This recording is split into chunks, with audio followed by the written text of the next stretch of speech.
Hey guys, welcome back. I'm whispering for no apparent reason.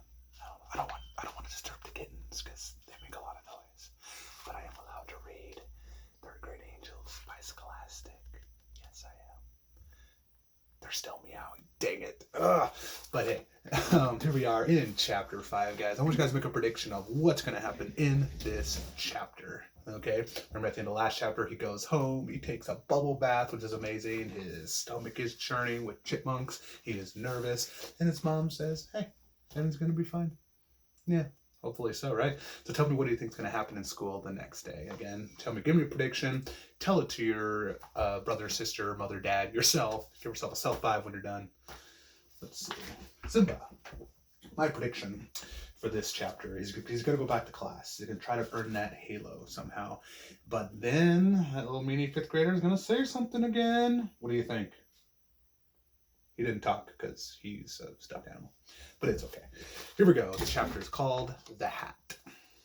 Mom was right. Judy didn't spit at me or say hello or look at me anything different in school today. In other words, she ignored me just like every other day. Even when she dropped her pencil on the floor during silent reading, I picked it up, I gave it to her. She didn't even say thank you. And my mom was right about all the angel stuff, too. From the moment Mrs. Sims said, "Good morning, angels," we all answered, "Good morning, Charlie." Oh, wait, that's something else. That's for your parents.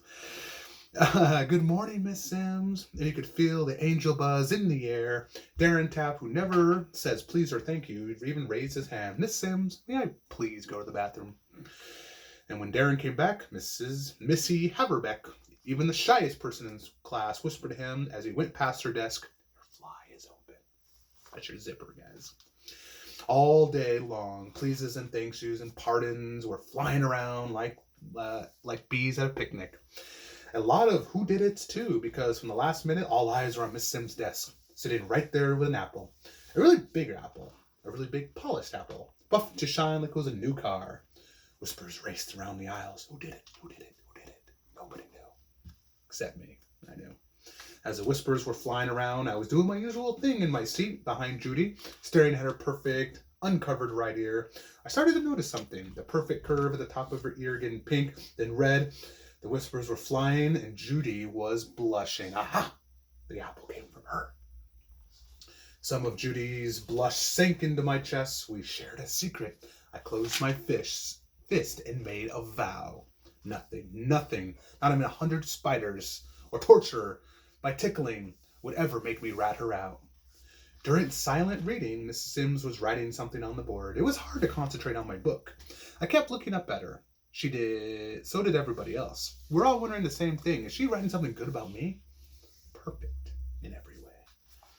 I kept remembering what Judy Billings said about angels yesterday, and that's what we were today. Perfect in every way. We sat straight in our chairs, we raised our hand for every question, we stood to give our answers, and we were as quiet for the rest of the day. I kept reminding myself to keep my lip buttoned and not to blurt anything out like yesterday. Only Joey was bad. He kept making noises and funny faces. He was trying to make us laugh, but nobody did. Even in the lunchroom, we were perfect. Everybody smiled at the lunch ladies and said thank you when they handed us something. Everybody chewed with their mouths shut, except for Joey.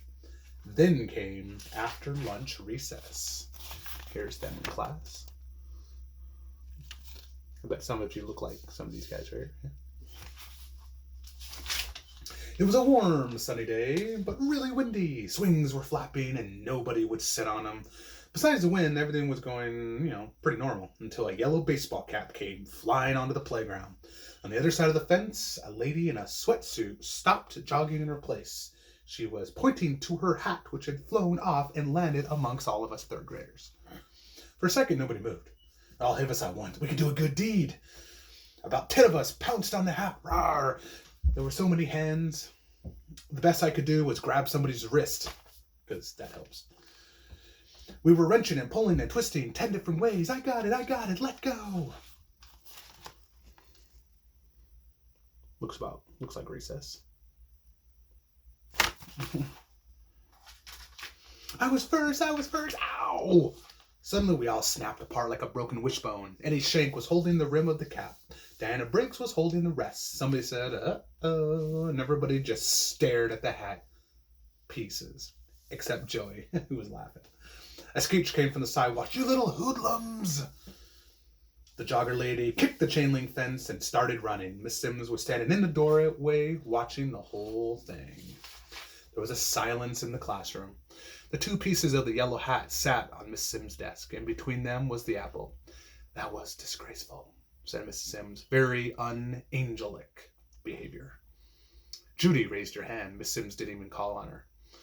But Judy stood up and spoke anyway. I didn't do it. I was just watching. It sounded like she might cry. Mrs. Sims didn't even look at Judy's way. Judy sat down. You're all guilty. You're all guilty of doing it. You're guilty of watching, doing nothing to stop it. How many of you went over to the lady and told her you were sorry? Didn't think so. You're guilty of that too. She looked at us like we were burnt toast. Angels, this may be the first class where nobody even gets a halo. Angels, you were no better than a pack of sharks. Joey burst out laughing. Button it, Peterson, said Miss Sims. Joey buttoned it. The rest of us stopped breathing. I guess it was all just harsh. I guess it was all just words, huh? Angel talk. No angel do this. She held up a half a hat in each hand. Will never happen again. Her eyes went down to the rows, zapping us with yeah, you glares. She put the hat down. Hat pieces down. Got it? No sound came from us. We just boggled and nodded. That is the end of that chapter. All right. Couple things, guys. It's kind of like a summary type thing. I just want to know what happened at recess. Okay. Again, what happened at recess? All right, for this time.